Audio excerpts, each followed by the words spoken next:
What are common sources of working capital? The process of working capital management demands that companies create and cultivate various sources of this type of capital.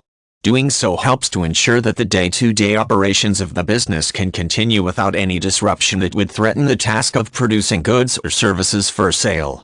There are actually several different sources of working capital that both large and small businesses will utilize when and as needed. Of all sources of working capital, the returns generated by selling and billing customers is the most common. Invoices for goods and services sold are prepared and forwarded to clients who in turn ideally pay those invoices within a reasonable period of time.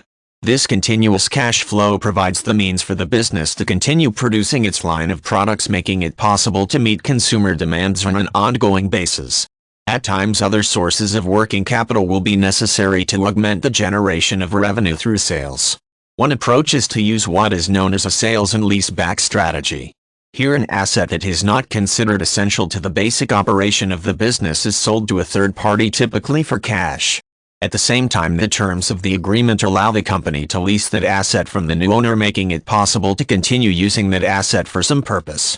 With this plan, the business gets an infusion of cash while also retaining the ability to benefit from the use of that asset. The use of corporate credit cards is also sometimes considered a source of working capital. With this application, the business makes use of the card to manage temporary shortfalls in cash flow. Companies that routinely experience seasonal upswings and downturns in sales sometimes go this route. Assuming that the rate of interest applied to the balance is reasonable, this approach means immediate access to the backup capital without the need to arrange for any type of loan. Some businesses do choose some type of lending situation as a source of working capital. This may include a short-term lending arrangement known as a microloan. The balance is usually relatively small and is paid off in a matter of months.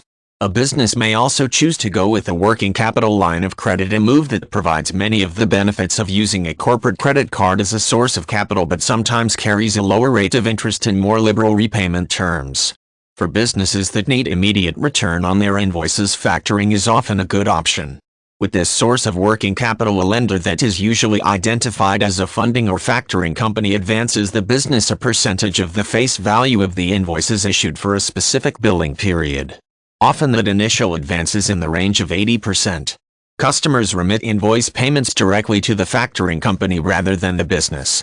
As the invoices for a given period are retired, the factoring company issues a second payment to the business that covers the remainder of the face value of those invoices, less a small percentage that is retained as the fee for providing the service.